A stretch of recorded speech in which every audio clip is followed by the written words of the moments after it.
our afternoon session. So we'll give you a couple minutes to get settled and find your seats. Thank you so much.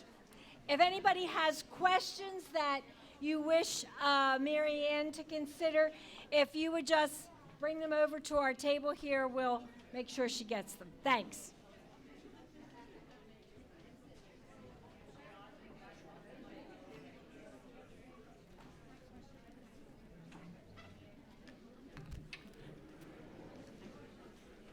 Well, sisters, as we begin our afternoon session, I think it's really important that we start with a thank you. So I'm going to ask our kitchen staff to come in. They worked so hard to prepare everything. So we want to thank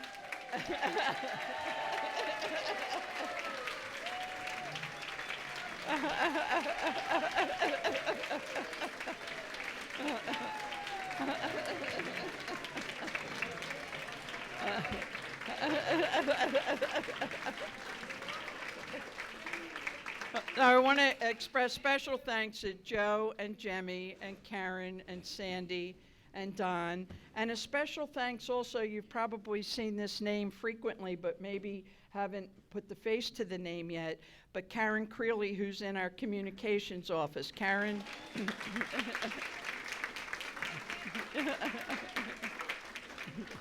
Okay, all right. Thank you. Thanks so much.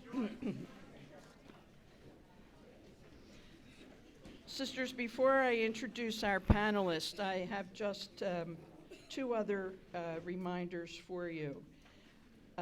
The donation baskets, if you haven't seen them yet, will be at the entrances of the chapel. And the evaluation, Sister Margaret mentioned this morning, is coming. We have hard copies available by the flowers on each of the counters here. But the electronic copy will be coming to your cell phones at 3:15 this afternoon. So thank you to Karen for that as well. So we've made it 3:15 because we didn't want all your phones going off while we were wrapping things up here. So the beeps would start all through, all right? Well, it's my pleasure really this afternoon to introduce our panelists to you, or as Mary Ann said, our lay associates this morning. The first person I'd like to introduce to you is Mary McNichol. Mary, would you come up, please? Mary has a long association with the IHMs as she attended St. Simon and Jude School through grade school and Villa Maria High School also. And in fact, Mary has been working as a registered nurse at Camilla Hall since 1976. Pardon me, that's what it says. No, I graduated. I used to work as a nurse. Oh, in okay. 76. All right, yeah, and she's working since 2005. All right. I don't want to make you older than you actually are. Yeah. So two things have stood out to Mary, she indicated in her work at Camilla Hall. The spiritual atmosphere and feeling of Camilla Hall, as well as the privilege of taking care of our sisters on a day-to-day basis. Mary completed her training at Chester County Hospital School of Nursing and Westchester University. She has lived in the Westchester area most of her life. She's been married for 36 years, and during her early years at Camilla, Mary was also busy raising 3 sons. She also proudly boasts, as does Mary Ann, that she is the very proud grandmother of 1 grandson who will be 2 in September. In recent years, Mary has also become involved in various committees and activities in her home parish. Mary, thank you for being with us today, and you're most welcome. Our second panelist is Elena Wardley. Elena began her professional educational career in the Archdiocese of Philadelphia as a teacher in St. Thomas Aquinas Elementary School. Now in her 17th year in education, Elena is honored and privileged to hold the position of First Lay Vice Principal at the Jesu School in West Philadelphia over these past 5 years. In her role as Vice Principal, Elena assists in leading the school in both the Jesuit and the IHM traditions and core values. She is a representative in leadership diversity in the Archdiocese of Philadelphia and the Jesuit School Network. And she explained to me today, because I saw the word nativity in her bio here, and I asked her what that meant.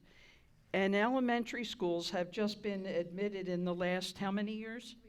3 or 4 years in the Jesuit School Network. And because they're elementary schools, they're called nativity schools. She also nurtures a relationship between Jesu School and the Anti-Defamation League, thereby designating Jesu as a no place for hate school. After receiving her master's in educational leadership from Newman University, Elena earned a certificate in urban leadership from Harvard University and is currently enrolled in the doctoral education program at Newman. She is an active member of St. Thomas Aquinas Catholic Church in South Philadelphia, where she has been a parishioner all of her life, and is both a lector and a Eucharistic minister for her parish community. Welcome, Elena.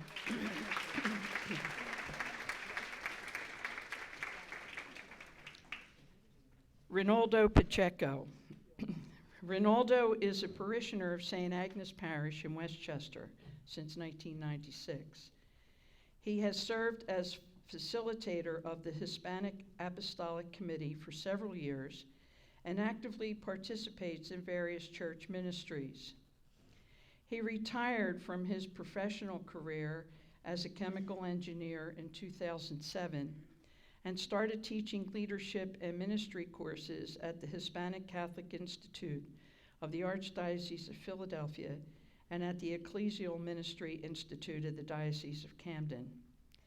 He also helps parishes in organizing their Hispanic apostolic committees and develop their liturgical ministers. He was appointed as a Knight of the Pontifical Order of St. Gregory the Great, a papal honor conferred by Pope St. John Paul II in 2003 for his active engagement in various Hispanic communities of the Archdiocese of Philadelphia. Welcome, Reynaldo.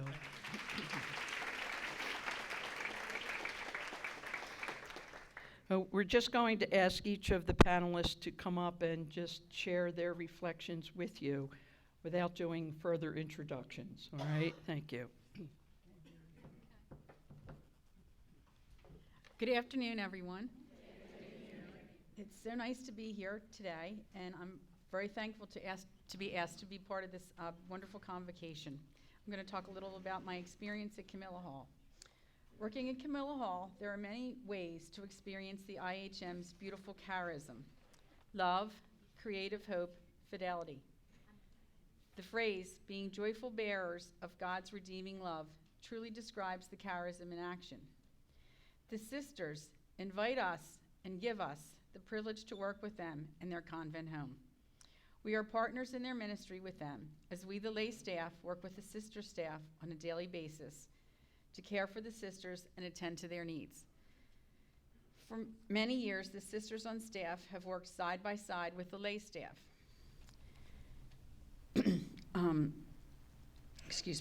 The sisters have led by example and extend to their lay co-workers genuine caring, concern, kindness, and true interest in each person. The lay staff feel this and give back the same to the sisters. 3 key elements help to form us as partners in the IHM mission each day. They are our Camilla Hall core values, Camilla Hall mission statement, and the special prayer we recite at the start of each nursing shift. The core values of Camilla Hall are compassion, respect, integrity, stewardship, hospitality, and a spirit of love and caring. Putting these core values into practice each day is a call, and sometimes a challenge. It's how we imitate the IHM charism by providing love, care, and joyful service to the sisters. Each nursing shift, begins by saying the following prayer. Lord, grant us joyful hearts, gentle hands, strong backs, and the help of your angels to do your work this day. Amen. Our entire staff, regardless of the many different backgrounds, faiths, and culture, join in this prayer. We believe it is a great way to begin our work. It reminds us that what we do is not just a job, but a kind of ministry. As most of you know, the Camilla Hall mission statement is recited over the PA each morning. Listen to the words as I read it now, and be alert to the verbs and virtues it emphasizes. Camilla Hall is a convent home for the sick and aging sisters, servants of the Immaculate Heart of Mary. All who minister here, religious and lay, endeavor to serve the sisters and one another with respect, dignity, and compassion, in imitation of Jesus, the divine healer. Recalling this statement each day is another good guide and reminder for staff to model and demonstrate that what they do is not just their job, but God's work too. Since most of you are, or have been, teachers, you don't need me to tell you that the Eucharist is the most important, that education is the most important piece of forming and helping our lay staff become partners in the IHM charism and ministry. The responsibilities of the day shift at Camilla Hall include breakfast, personal care, dressing, meds, treatments, therapies, appointments, all of which are centered around having the sisters ready for Mass and Communion, either in the body of chapel, in the balcony, or on the TV in the sisters' rooms. The staff is educated early on of the importance of Mass and the Eucharist to each sister. They are trained that this is the most important part of the sister's day. Also, the staff learn about other spiritual devotions and programs that are so meaningful to the sisters, like receiving the Sacrament of Reconciliation, the Rosary, evening prayer, and other spiritual presentations. With this kind of education comes appreciation and understanding so that the lay staff become very respectful and accommodating of the sisters' spiritual needs. Recently at Camilla Hall, we have begun to introduce the thought of charism at our daily nursing change of shifts reports. The meaning of charism as a grace given to someone for the good to whom they minister. We are asked to think of it as a grace, a spiritual energy that helps motivate you to want to do what you do in a more dedicated and caring way. Each nurse and nursing assistant can have his or her own personal charism, just as the IHMs have their unique community charism.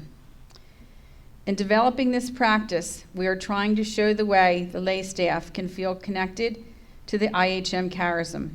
Certainly, as we move forward, more education and opportunities for ongoing formation of staff are needed so that the IHM charism, culture, and mission may be better understood by all. In conclusion, I can only say from my experience that I know you, the IHM sisters, will help and support us in any way you can. Thank you.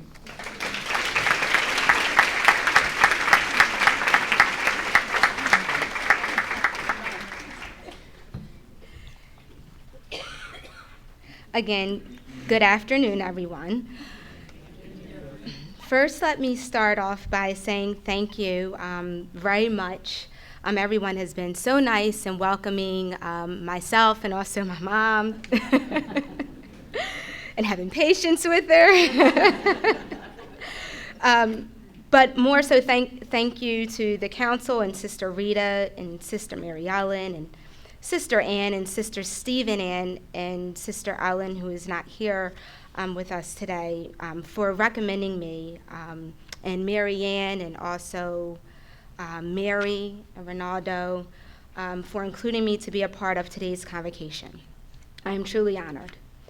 As you know, as it was already stated earlier, for the past 5 years, I've had the privilege to work very closely with Sister Ellen Convey and Sister Mary Burr, who are our sisters at Jesus School, and also the Society of Jesus, which is our Jesuit community, to help lead and serve Jesus School through their traditions of social justice, faith, creative hope, and love. And I'm sure you are aware of how we already, just like at any other schools, we provide a fun, loving, innovative learning environment for our students and welcoming all of God's children. However, I was asked to speak to you today about my personal relationships with the IHM sisters. So as I began to prepare for today, I reflected on when I first was introduced to the IHM sisters. And it was when I was in elementary school. And like any other student in Catholic elementary school, I would interact with the sisters and feel a sense of pride, either by working in the office or running errands to various classrooms or the teachers, and reading at the liturgies, or even cantering. In elementary school, I gathered my own perceptions of the sisters. But it wasn't until I really understood their mission and core values and the discernment. And that's when I attended St. Maria Goretti High School. That's when it really hit me. And so, as we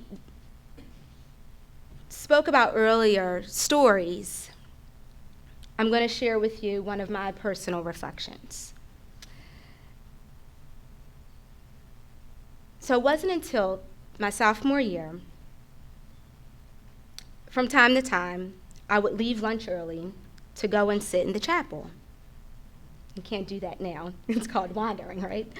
But I would go and just sit quietly or say a quick prayer. However, this particular day, Sister Catherine, who was my religion teacher at the time, came and sat behind me. And I remember very clearly her putting her hand on my shoulder, and she said, "Elena Ward."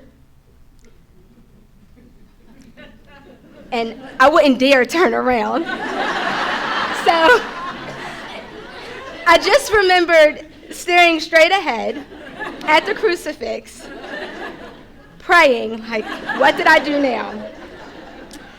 And I remember her saying, "It's now time for you to become a leader. The leader that I know that you can be." And I'm sitting there like, what does she mean by that? Okay, now it's time for me to get to class, right? So I shyly turned around and I smiled at her and then left for my next class. But I remember from that day on at Goretti getting strongly involved, and whether it be in mission and ministry, which gave me the ability to truly understand service and doing for others, and getting involved in student government, and even course. And so another IHM sister who is here today, and you want to talk about the Holy Spirit being present, Sister Marie Claire. And she was, words can't express, but she was a very vital point in my high school experience. And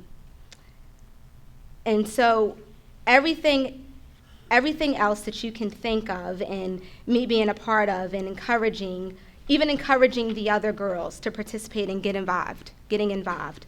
But it was Sister Catherine and Sister Marie Claire that truly inspired me to do more and to give back.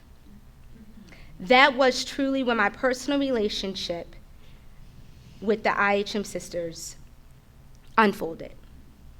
I then found myself wanting to attend a Catholic college, and later even wanting to teach in Catholic education. Even when I had the experience of teaching in public and charter schools, I would always tell my mom, something is missing, something's not right. I need to go back and teach in Catholic school, because that's where my educational foundation was built upon. So when you want to talk about earlier, reflecting on the parable that Marianne was sharing, Sister Catherine and Sister Marie Claire, they were at the time the traveler, or excuse me, the giver, and I was the traveler. And now, 25 years later, I find myself being the giver in my discernment.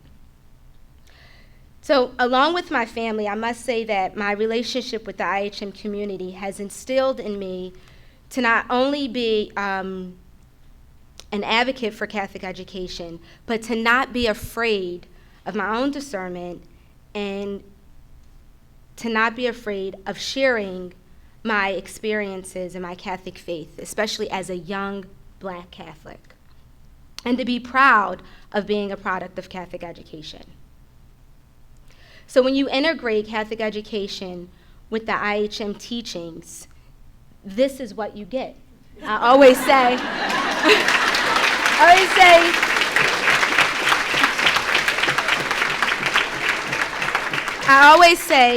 that I am a product of Catholic education, but now it's because of each and every one of you that I can say it with my head held high.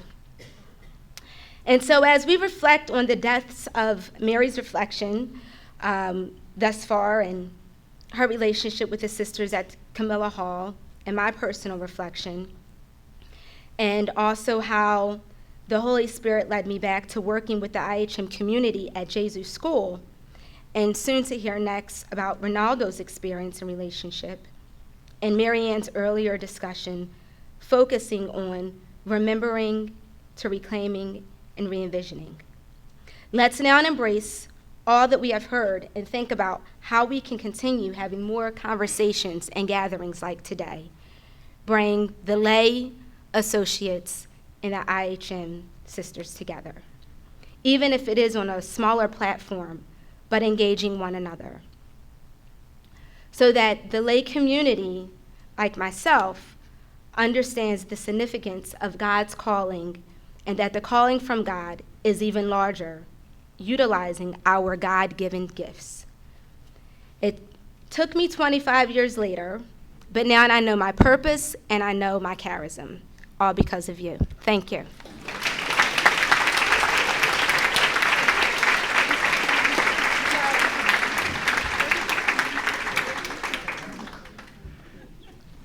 Good afternoon. What an exciting day this has been. From 9 o'clock until now, you're just so excited about the things that you're hearing and the things that you're listening to. So thank you very much for the invitation that you have made me to come here today and share my testimony and working with you in my parish. I want to also apologize because this morning I put a few of you in a spot. During the break, I asked if there was a boys' restroom, and I know a few of you just look at each other and said, "What do I do now?" But thanks God, we found one back there.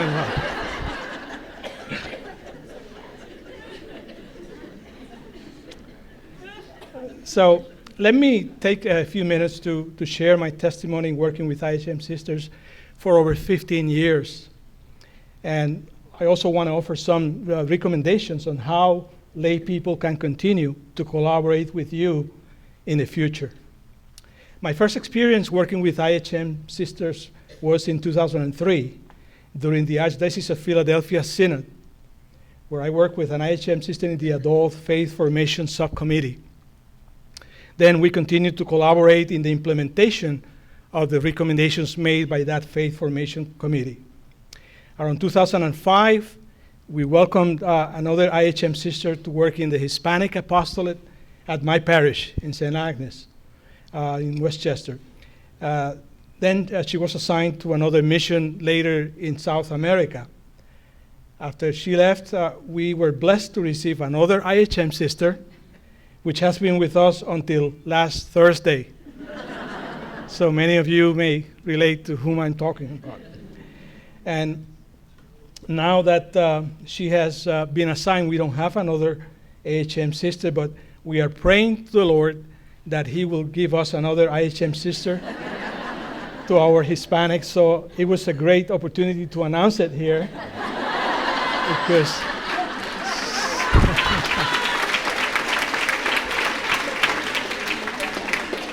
Because a few of you may have, received a call today to join our Hispanic ministry, and it's not too far from here.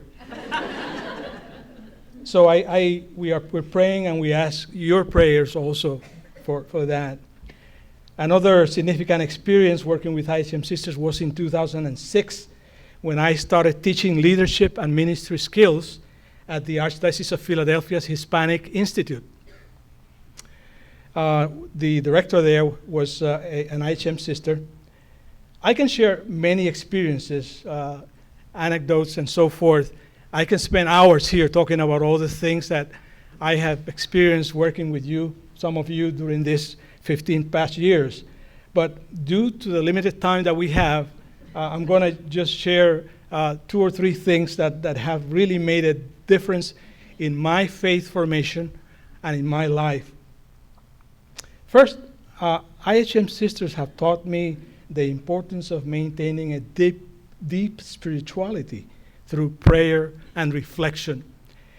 I learned to start a prayer every time that we are about to engage in a ministerial work, to always offer your work to the Lord and to give thanks for successes and failures.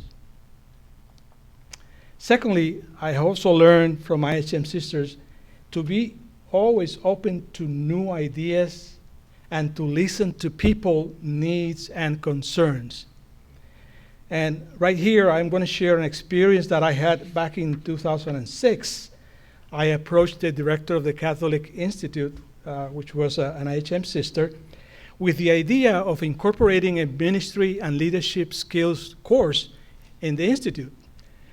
The first thing I heard was, well, we teach here, catechesis and a lot of aspects about, but we don't have anything in our curriculum that will talk about ministerial or leadership skills. So give me some time, and I'm going to find out if we can incorporate that. And the reason I asked for it is because I saw the need for developing leaders and ministers in my parish, and it was so sad to see people struggling sometimes because of lack of leadership, or just leaving the church because they were so frustrated with the leadership there. So she went on and called a number of institutes, of Catholic institutes around the nation, and she found a program on the West Coast. She brought the program to the Institute.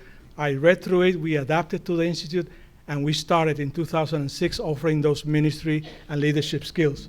As of today, we still do the courses, so it has been long years, and we have developed a lot of leaders and ministers along the different parishes in the Archdiocese. Furthermore, the same IHM sister, just last year, she had moved to another diocese in North Jersey. And she called me and said, Reynaldo, thinking about that leadership course that we have there in Philadelphia, would you be willing to come up North Jersey to offer the course here? And I said, well, sure, I will. So we started the course there with 25 people from different parishes along that diocese. And the interesting thing was that when we were about half into the course, this was a 10-week course. There was a lot of people saying, this is interesting, all the things that we never learn in our normal faith formation courses, but can you come over to my parish to do that? And I say, well, I live 2.5 hours from here, and I'm coming here for these 10 weeks. It's not easy for me to come. But an idea came up. Why don't we train some of you that will give this course in your parishes? And they welcomed the idea, and we formed a group, and 15 out of those 25 students got interested in learning on how to offer that course in their parishes. So right after we completed the course, we started a certification program for them. We certified those 15 instructors, and they went ahead and did their first course there. I was invited to the first graduation. People were really excited with the course. And then they were called by another diocese further North Jersey to go over there and teach the course there in the Diocese of Newark. So it's been very fruitful in different dioceses around Pennsylvania and Jersey. Another example of listening to people's needs and looking for solutions, in my parish, it was about 12 years ago, we faced a great challenge, and it's how do we catechize the parents who have their children in prep so that they can help these children at home with their faith formation. We, in Hispanic ministry, have a lot of people coming from South America, Central America, and they have little faith formation from the countries that they come. Not because they didn't want to, but because there was not available in the areas where they live. And when children went home and asked mom or dad, help me with the homework, they did not have the resources, they did not have the preparation, they didn't have the formation to help their children. So the challenge came to us, and our IHM sister decided to start a catechesis program on faith formation for those parents who have their children in prep. So the way it worked was they will come there on Tuesday, they will drop off their children for prep, and they will go across to another building and sit down for that hour or so and have their faith formation there. It was welcomed by the parents, and today, almost 15 years after that, we still have the program running in our parish. Finally, IHM sisters have taught me to always keep a positive attitude toward challenges that we face in ministry. And today, I really have seen all the joy that you feel from your ministry. And I tell you, I go around many, many parishes and many, many places in the United States giving chats and presentations. And honestly, I have never felt so welcomed as I have felt today here. Because, thank you.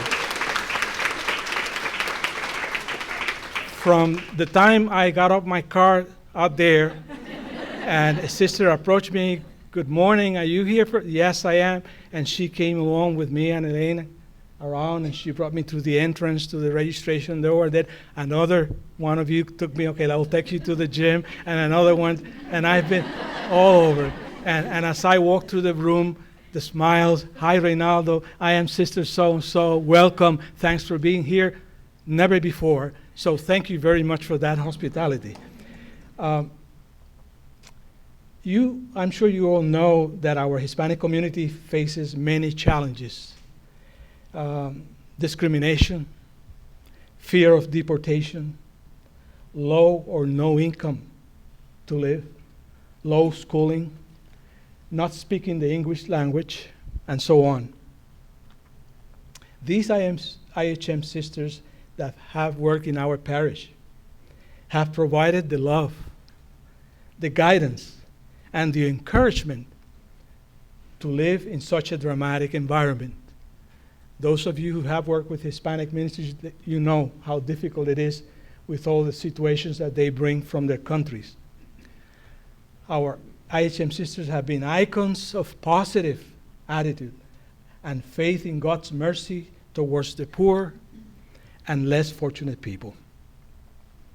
I now want to offer you some suggestions on how can we continue to work in our pastoral ministry together.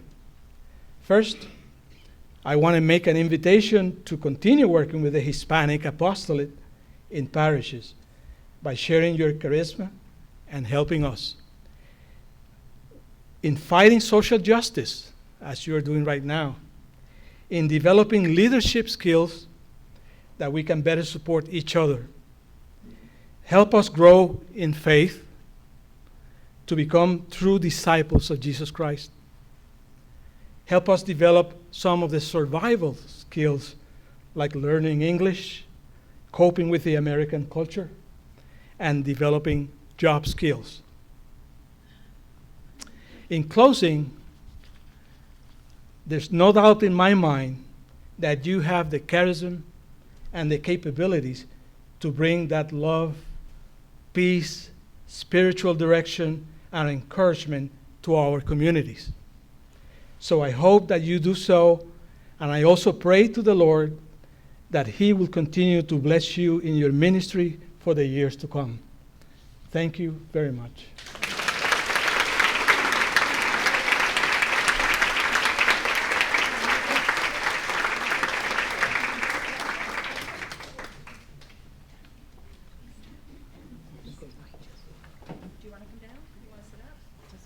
Why don't you sit up because they may get some questions.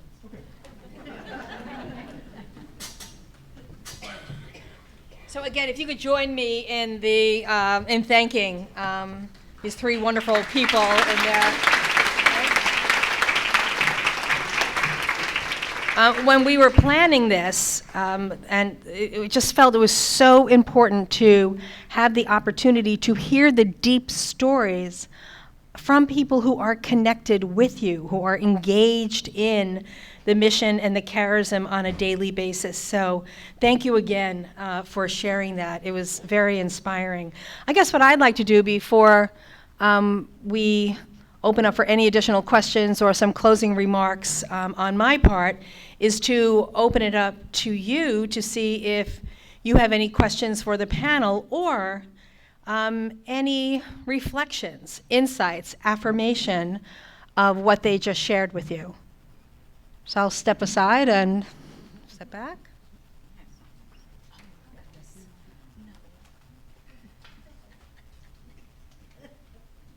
Do we have a portable mic? No?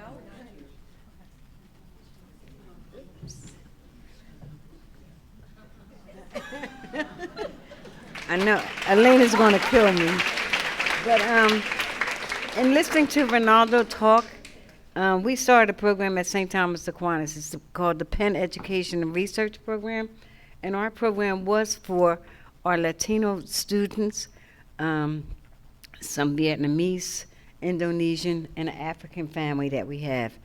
So it was just good to hear that we are on the right track. Listen to Reynaldo talk about job skills, the language barrier, and something else you said. I know it was 3 things I wrote down, but it's good to know that, and leadership. So our kids are going to Immaculata, Cabrini, so it helps a lot.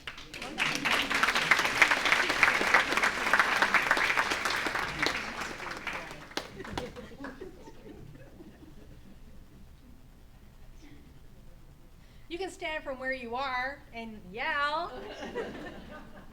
Yes, in the back. Thank you. And I'd like to thank the panelists for reminding us that it's the simple things that sisters do, like tapping you on the shoulder and things like that, or the sisters at Camilla, that are the things that make the real difference for other people. Because that's really encouraging for everybody because it doesn't change as you get older. There are a lot of people in this room who have that gift. Some of us aren't as good at it as others, but some people really have that gift and use it in all kinds of ways. And I think it's really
So the reflection was the opportunity, after hearing Reynaldo, to affirm the opening up of charism and mission and the invitation to more men. And that the male students in the schools to find ways in which to be more inclusive of their participation in your mission and your charism. And then wouldn't it be great if at some point in the future someone could stand up and say that 57% of your partners are male?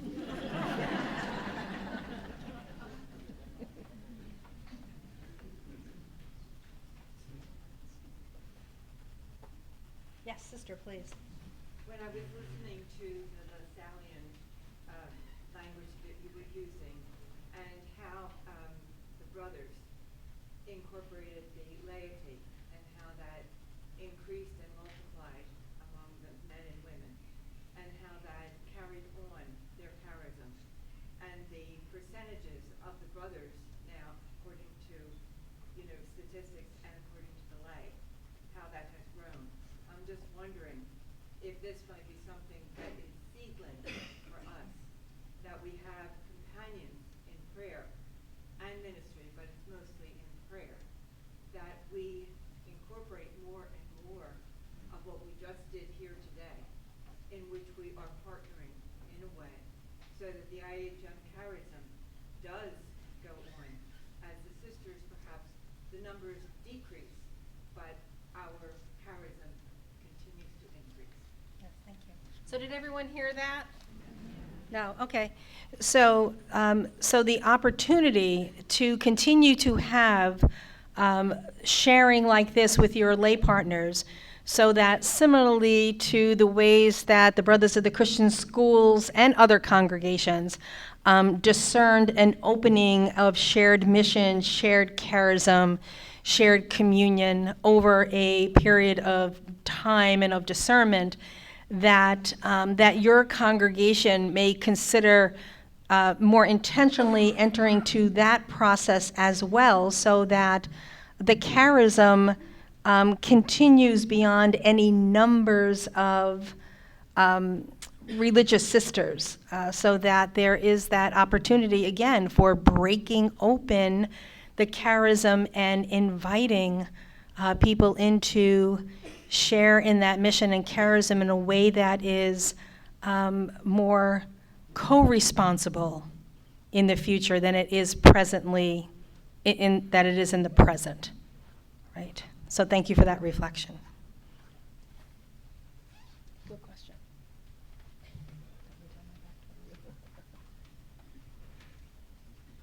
Anything else? No? Yes, sister.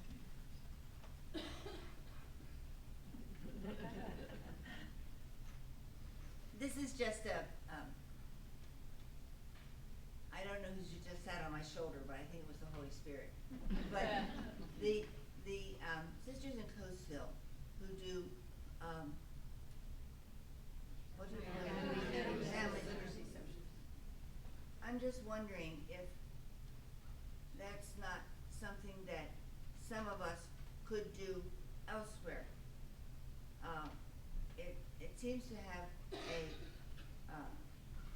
I was inspired by your presentation at the regional meeting, and it seemed to have struck a nerve there that there's so many adults in the Hispanic community especially, and particularly the women, because the women don't get out to work, and the language is hard for them because it's the men who come, and so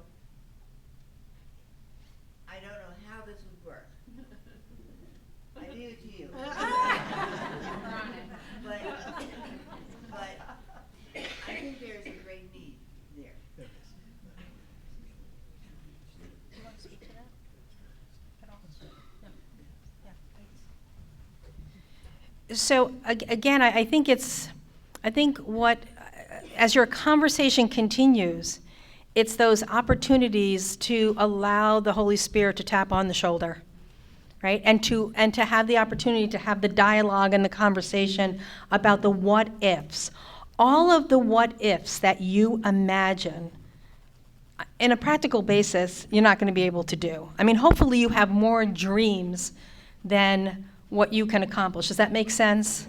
right? So hopefully that's it. And I have no doubt that that would be it. You know, the inspirations will just come. The hard part is the discernment, right? The choices between the goods. When I was in high school, and we'd be talking to young people about making decisions in their lives, I'm like, look, the decisions between good and bad, those are the easy decisions. It may not be easy to choose the good thing to do, but you know what's good and you know what's bad. The tough things are when you have a couple of really good choices in front of you, like what college do I want to go to? How do you discern those good choices? And again, that will be left up to the wisdom of your collective wisdom as a congregation. Yeah. Yes. Thank you so much to all of you. But I was even thinking, we IHMs often take it for granted that, okay, you're partners with us in whatever ministry we have. But I think actually you made it more tangible and practical, like telling those that we share ministry, thank you for being partners with us. This is God's work. We're all in it together. I think just voicing it makes everybody more a part of it. So thanks so much for that. So a thanking and a recognition of the work and the way that the partners currently are engaged in that work. One of the things that struck me was their invitation to you to invite them more intentionally, to learn more about your deep story, to learn more about your charism, to find ways in which to be more fully engaged in charism. So for this last part, I was waiting to see what the words of my friends here were, and so just picked out a few things in terms of how it resonated with some of our conversation earlier today. This sense of, no particular order, this sense of accompaniment, the power that you possess in terms of accompaniment of not only the students and others in ministry that are entrusted to your care, but the partners in mission that are with you, the people that are working with you. I'm hearing a longing for a deepening sense of an accompaniment. And we only had time for 3 stories today. But think about the witness that you heard and that sense of walking together. And that in that accompaniment, you're not only accompanying them in what they are doing, but why they are doing it. Which then leads into that culture of vocation that you create within the context of your own community, and that you share and do outreach through your vocational work in terms of inviting young women into the congregation. What I'm hearing is an invitation to expand that understanding of culture of vocation in the recognition and the invitation to your lay partners to recognize their vocation. That, I believe, as Mary said, the work, or they all were the same spirit with this. It's not work, it's ministry. But we also know ministry is vocation. It's vocation that animates ministry. It's vocation that animates mission. So in accompanying your partners, how can you accompany them to understand their call, their vocational call, and to understand where their particular giftedness and their charism is seen? That was a very powerful testimony from Alana in terms of being touched and being seen. And in being seen, it wasn't just, I see you sitting here in front of me in chapel. It was, I see a gift in you. That's powerful, because I'm pretty sure that every person in this room at some point in their life have had the power of someone looking at them and saying, I see this in you. So to be able to intentionally create this culture of vocation, to share that power of discernment and spirit with your lay partners, is a magnificent gift. You give to church, you give to world, you give to society, you give to the people that are there with you. That power of invitation, being invited to, and in that power of invitation, you are inviting them to deepen that sense of their vocational call.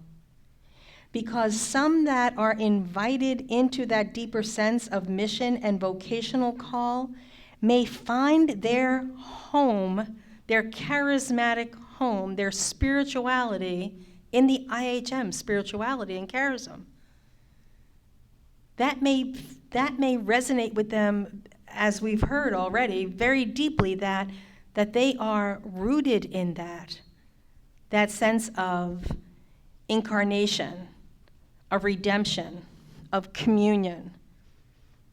So don't doubt that there are partners out there that God is calling to a deeper understanding of your founding story and of your charism that you bring to the world.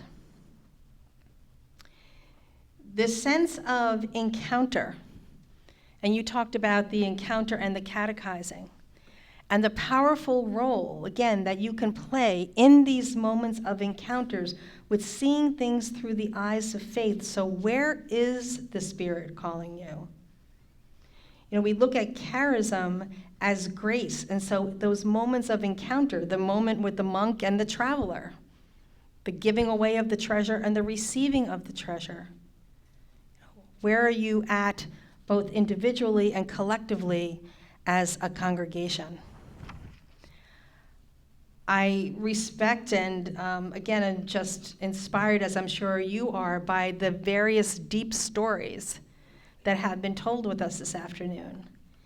And to look again at this call from your lay partners to want to know more, to find out more, this sense of formation, the opportunity to be educated around your deep story, and around charism, and around mission, and to be seen as wanting to be in relation with, as partners with, to connect with, and to share in the decisions of the future.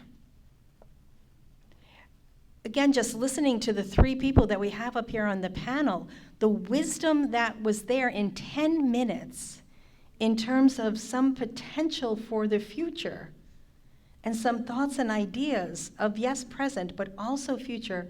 Again, thank you. It was very inspiring.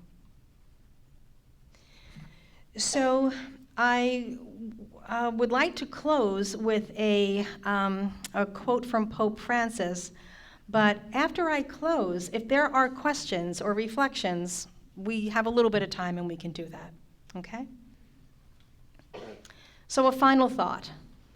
And Pope Francis, I think, offers this beautiful reflection on a deep story. Quote, "What I know is that God makes stories. In his genius and mercy, he takes our triumphs and our failures and weaves beautiful tapestries that are full of irony.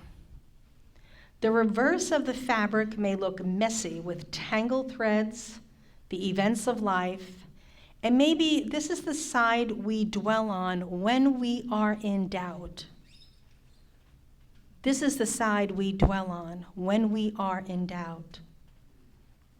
But the right side of the tapestry displays a magnificent story, and this is the side that God sees. And this is the side that others see as well. It is your gift to the church that has been seen, and to the countless numbers of those you serve, and continue to serve. So in my words, may God continue to bless you abundantly as you continue to weave this new part of your tapestry. Thank you.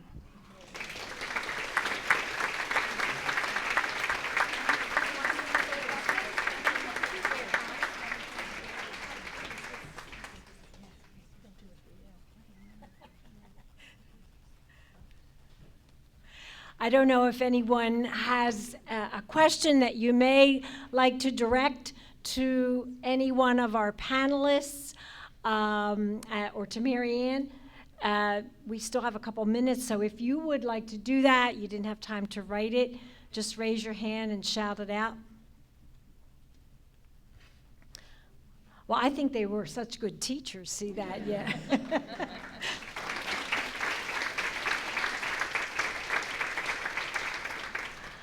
Well, first, we have to say thank you again to Mary Ann and to our panelists for their willingness to come and be part of this. It was a stretch for them in many ways, too, when they were approached. You know, you call and say, would you like to be part of our convocation? What's that, you know? So we are just so grateful that the Spirit freed them enough to be able to want to come. And our thank you goes even deeper in knowing how they have helped us to remember our charism. They have invited us to go deeper in that IHM story that connects us. And they have challenged us. They've challenged us to reclaim it and to look ahead at ways in which the Spirit may be inviting us to share it. We still have a lot of work to do, sisters. I will be getting in touch with you, you can be sure. At 3:15 or so, you'll get that ping for the evaluation. So we would ask you, it takes about maybe 3 minutes, I think, on your phone, if you would fill that out in a couple minutes, maybe before Mass or whenever you have. And then there are hard copies near the flowers on the walls by the sinks there. So if some of you might prefer, or you don't have a an iPhone, just take the hard copy and put it in one of the baskets. We also have the baskets for the donations for CRS at the entrances of the chapel, pardon me. And we would ask you to, kindly, we don't want you to get out without that donation, And we would want to also remind you about the envelopes in the guest dining room next door. They're on the tables closer to the windows, so if you would just double check that somebody from your house had picked up your comments. Now, all the 2019 jubilarians are asked to gather in the large parlor off the front hall before Mass this afternoon. You are all in the entrance procession, so front hall this afternoon before Mass. Your reserved seats are the prayer chairs and the first pew on either side of the chapel up in the front. Sisters, could we give our jubilarians a round of applause?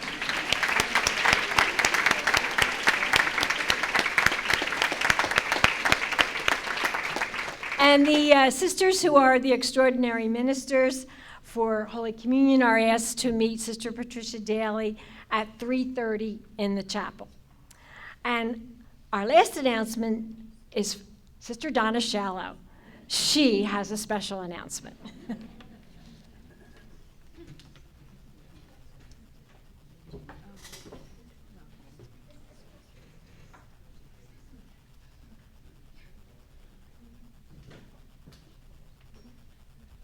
Thank you, Rita. Sisters, this is regarding the September 7th celebration at Stone Harbor. We have been inviting you to respond and email if you're coming, and maybe you thought you only had to email us if you were staying overnight and requesting a room, but we really need everyone to respond because of logistics and because of the food. And so we're going to, Karen is going to send out constant contact on Monday, and we're going to ask each convent to send a list of the names of the sisters who are coming. And you do have until August 16.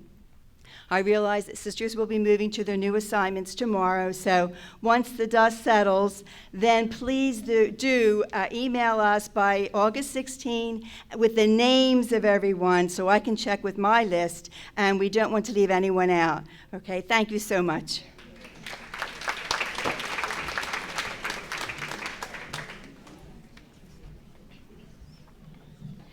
Sisters, I just wanted to add my personal thanks in the name of the congregation to our panelists and Marianne, our speaker, for being with us today and for setting us in a direction. So thank you very, very much.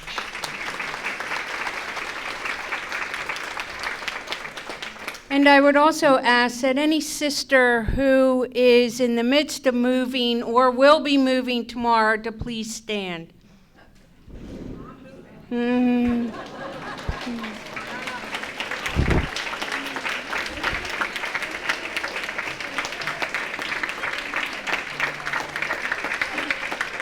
Sisters, we want to thank you and promise you our prayers because you are the visual reminder here today of our sense of mission and your willingness to listen attentively to God's call and to our invitation.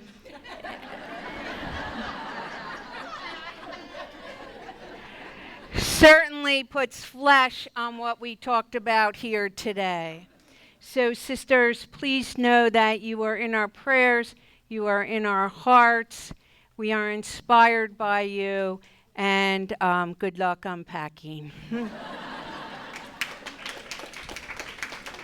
And sisters, we've expressed our gratitude to everybody who has some part in today. There is no small piece to all of this. But I think we'd be remiss if we really did not show our gratitude to our Office of Mission Effectiveness, Rita, Margaret, and Ann.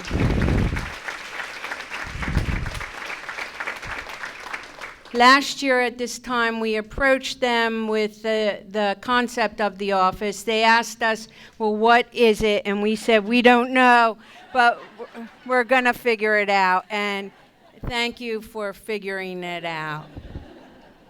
Sisters, we have time for prayer right now or continuing conversation, which is very important. And we will meet again in chapel. Thank you.